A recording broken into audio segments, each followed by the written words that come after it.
एकछिन तिम्रो भयो आज चाहिँ हामी यहाँलाई मेकानिजम अफ लेबरको बारेमा डेमोन्स्ट्रेसन देखाउन गइरहेको छौँ। म चाहिँ हिरा केसी अनि उहाँ चाहिँ रेनुका अधिकारी।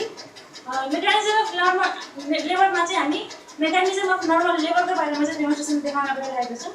यसको बारेमा सिधै डेमोन्स्ट्रेसनमा जानुभन्दा पहिला चाहिँ first of all we must know about the pelvis, त्यसपछि fetal landmarks and we must know about the definition of mechanism of labor, principles involved in mechanism of normal labor, and the conditions required for mechanism of labor. Then we will be proceeding forward about the steps involved in mechanism of labor. First of all, starting with the definition of mechanism of labor, it is a series of movements that occurs on the fetal head during its passage through the maternal pelvis. This is the definition of mechanism of labor, and the principles required in mechanism of normal labor are there are three principles. First is the descent always takes place in every labor, in every mechanism of labor, and the second principle is whichever part reaches the pelvic floor will rotate forward, which occurs during internal rotation of the head, and whatever the leading part is, it pivots around the symphysis pubis. And the conditions required for mechanism of normal labor are first in left occipital anterior position or in right occipital anterior positions. In normal labor, the conditions required are the life should be longitudinal, presentation is cephalic presentation, position left occipital anterior or right occipital anterior, attitude well flexed, and denominator is occiput. And then the engaging diameter is the biparietal diameter, which is 9.5 cm, and the station is it lies on the zero stations. And at the head, further descent downwards station increases by +1, +2, +3 from the level of ischial spines, and above the level of ischial spines, the station is regarded as -1, -2, -3. And the steps involved in mechanism of labor are engagement, descent, flexion, internal rotation of the head, rounding of the head, external rotation of the head, and then the internal rotation of the shoulders followed by external rotation of the shoulder, and lateral flexion of the body with delivery of the head and shoulder. First of all, we must know about the pelvis. We will be discussing only with regards to the true pelvis, because we are discussing about the normal phenomena. In true pelvis, it involves two hip bones, that is the ischium and ilium, two hip bones, and sacrum and coccyx. And other part which is necessary is the landmarks involved in the mechanism of labors. We will be discussing from here. It is the prominent part is the sacral promontory. Then it is the ala of the sacrum. This is the sacroiliac joint, the articulate joint. This is the iliopectineal line. It is the iliopectineal eminence. It is the pectineal line. It is the pubic tubercle. It is the pubic crest, and this one is the symphysis pubis.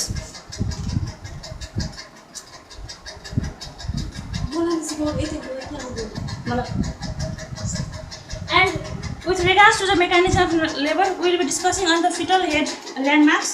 We will not be discussing on the whole landmarks. We will be discussing only those areas important in mechanism of normal labors. First, we will be discussing through the important obstetric sutures, which are the frontal suture, the coronal sutures, the sagittal suture, and the lambdoidal sutures. And there are two fontanelles from obstetric point of view, that is anterior fontanelle, which is diamond shape, and the posterior fontanelle, which is Y shape. And with regards to the conditions required for passage of normal mechanisms, we will be discussing only the diameters involved in anterior posterior diameters and transverse diameters. In first diameter, the important diameter is the biparietal diameter, which is the diameter from between the two parietal bone, which is 9.5 centimeters, and from anterior posterior diameter we will be discussing on the suboccipital bregmatic diameter, which starts from the nape of the neck to the bregma, and it is also 9.5 centimeter. And another one is the important diameter is the suboccipital frontal diameters, which starts from the nape of the neck to the in front of the bregma. And another diameter is the suprasubparietal diameters, which starts from the one end of this parietal bone to another beginning part of the parietal bone, which is 7.5 5 centimeter. Now we will be continuing with the process involved in mechanism of labor. We will be discussing each step with regard to the pelvis. Yes, sir. We are starting with the first steps, which is the engagement. During engagement, what happens is we are discussing in the mechanism of normal labor in left occipital anterior positions, and during engagement, while the fetal head descends towards the maternal pelvis, the occiput, that is the occiput, lies on the left iliopectineal eminence, while the sinciput, the front part, which is also called the bregma, it lies on the right sacroiliac joint. And during this process, the sagittal sutures, which we discussed earlier, it lies in the right oblique diameters, that we cannot see directly, but we can locate the area. Then in engagement, in primigravida, engagement occurs during 38 to 42 weeks of gestation, while in multigravida, engagement occurs at the onset of labor. And in engagement, what happens is, another part is the presenting diameter, which we discussed earlier, that is the engaging diameter, which is biparietal diameters, and the suboccipital bregmatic diameter, it lies on the same plane of the maternal pelvis. And in engagement, there is a process of syncretism and asyncretisms. Syncretism is denoted as while the head is in the left iliopectineal eminence and the sinciput is on the right sacroiliac joint. In syncretism, what happens is the sagittal sutures during radial-opaque examinations. So when the sagittal sutures lie between the sacrum and the symphysis pubis, the process is termed as syncretisms. When the sagittal suture lies near to the symphysis pubis is denoted as anterior part, and the sacrum is denoted as posterior part, while the sagittal suture lies close to the symphysis pubis, as in these positions. During this process,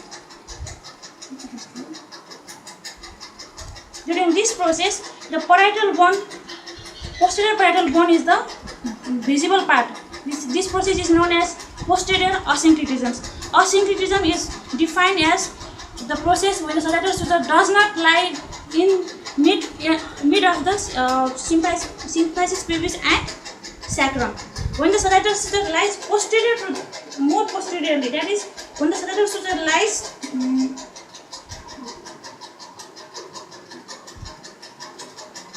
prominently towards the sacrum, in these conditions, in this process, during radiologic examinations, the anterior parietal bone is the visible part. Therefore, this process is called as asyncretisms. Asyncretisms occurs in most of the cases, and it is must during the passage of engagement process.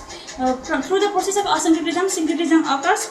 In 25% of the cases, syncretism occurs without asyncretisms, and when the asyncretism is does not proceed to syncretisms, the engagement may not occur. Right? Therefore, from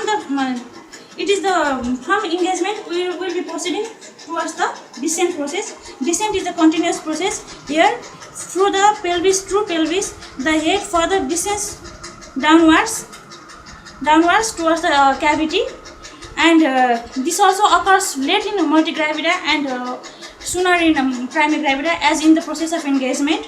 It is a continuous process. Through the descent process, the delivery of the whole fetal body parts takes place, and during the descent occurs due to variety of factors involved, which is the bearing down effort of the mother, frequent uterine contraction and retractions, and the general fluid pressure, that is pressure on the amniotic fluid, and rupture of the membranes helps in further descent.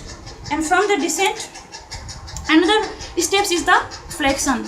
In case of flexions, what happens is, without flexion, descent cannot take place, and without descent, flexion cannot also take place. With further descending of the fetal parts, it crosses downwards towards the pelvic floor muscles. While the descent further takes place, flexions begins to occur.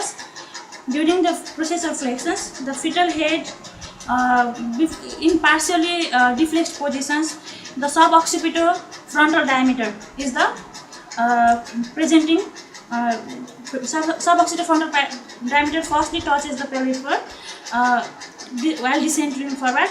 When the complete flexion occurs from the suboccipital frontal diameter, which is 10 centimeters, then the suboccipital phlegmatic diameters occurs, and then the occiput touches the pelvic floor. Imagine that this hand, my hand below is the pelvic floor, and in this process, the leading part which we discussed in the principles involved in mechanism of normal labors, the leading part, the occiput, the denominator, touches the pelvic floor, and the further flexed occurs, and in this condition, the head is in the well flexed position.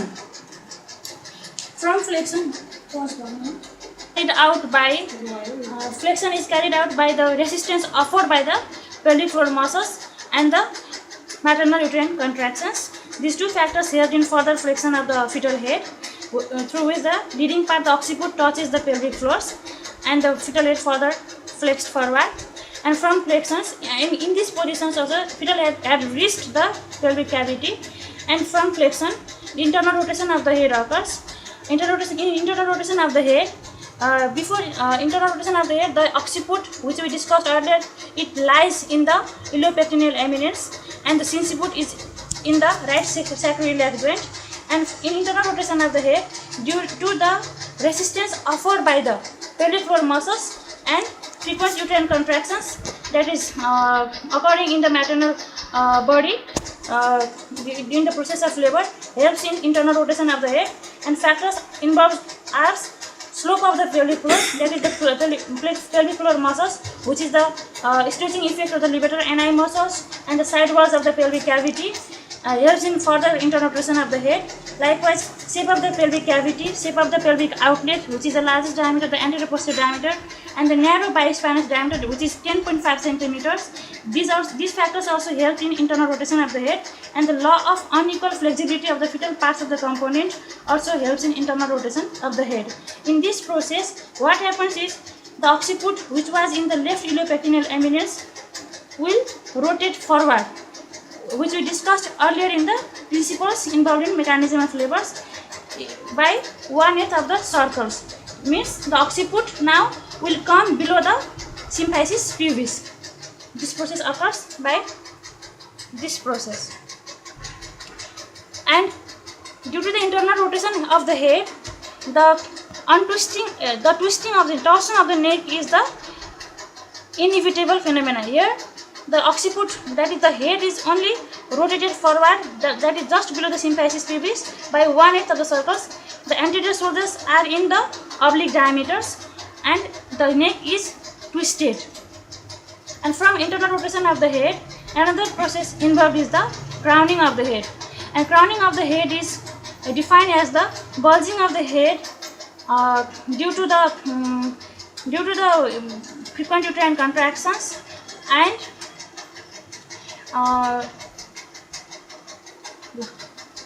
during the process of crowning, what happened is the head is now visible at the vulval outlet, that is perineal outlet. Here, the presenting diameter, that is the biparietal diameter, now stretches the perineum, that is the vulval outlets, and the occiput, which was below the symphysis pubis during internal rotation of the head, now comes below the pubic arc. Now the occiput comes below the pubic arc, and in crowning of the head, what happens is there is no recession of the head even in the absence of contractions. Even in the absence of contractions, we can see the head bulging out of the perineum, and during this process, we decide whether to give episiotomy to the mother or not. And during the process of conducting normal delivery, we give support to the maternal pelvis, perineal area also. And from the crowning of the head, another process involved is the extension of the head. In extension of the head, it is carried out by the process of frequent uterine contractions and resistance offered by the pelvic floor muscles. Here, the pelvic floor muscles pushes the head upward, and the uterine contraction pushes the head downwards. And when the pressure is on, the uterine contraction pressure is increases, it unequalizes the pressure offered by the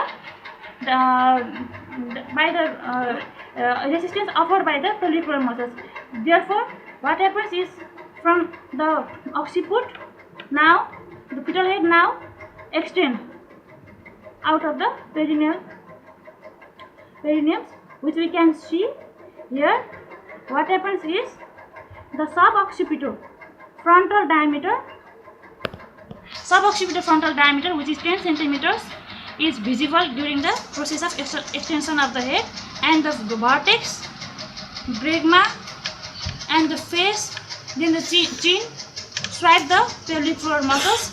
Chin is just above the perineal area, and in this process, while conducting normal delivery, we wipe out the baby's face, and we support to the perineum also. And if we also visualize the inspect the neck area, whether there is the cord tie or not. And after the external rotation of the head, here in this process, the anterior shoulders, and there is continuation of the twisting of the neck, and the anterior shoulder is till now the anterior shoulder is in the oblique diameters. And from the process of external rotation of the head, another process involved is the restitution of the head. It is the visible passive movements which occurs due to the internal untwisting of the neck that has occurred during the internal rotation of the head. Here, what happens is during the restitution of the head now rotates 45-degree angle towards the left, which it was originally lying while entering through the maternal brim. We are discussing about the left occipital anterior. That's why the occiput the fetal head rotates 45-degree towards the left, and through this the process of untwisting of the neck occurs. The neck is corrected during the process of restitutions, and from the restitutions, another process involved is the external rotation of the head. In external rotation of the head is carried out by the internal rotation of the shoulders. First, what happens is the anterior shoulders, which was in the oblique diameters, it comes towards the alignment with the maternal outlet, where the anterior shoulders now comes in the rotates by 1/8 of the circles from the oblique to the anterior posterior diameter of the outlet, and through this the visible passive movement occurring in the head is the external rotation of the head. Visible passive movement occurring in the head due to internal rotation of the shoulder is defined as external rotation of the head. Here, this phenomena should be allowed to occur while conducting normal delivery. And here the head, we can finalize that on which side the position of the occiput is lying. In left occipital anterior positions, the occiput lies on the left side of the maternal thigh, while the face lies on the right side of the maternal thigh. Now, this step is going to occur, and we have stepped towards the end steps. Here we will be discussing about the delivery of the lateral flexion of the body with delivery of the head and shoulder.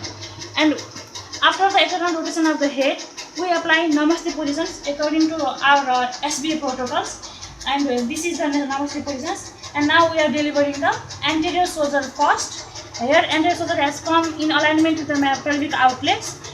While delivering the anterior shoulders, we must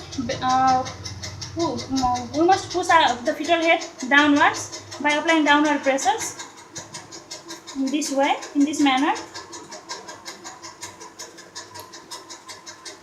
And while conducting delivery in the real mothers, we must not forget to support the perineum also. Now we are delivering the anterior shoulders by applying downward pressure. Anterior shoulder is delivered. Now we will be delivering the posterior shoulders by applying upward pressure. And the Namaste position should be held in position. Here we deliver the posterior shoulder also. And we should support the fetal head along with the body, and the right hand is pushed towards the baby's spine, and now we deliver the baby by this manner. And the fetus is delivered now, and the fetus is crying. In this way, mechanism of normal labor is conducted. Thank you.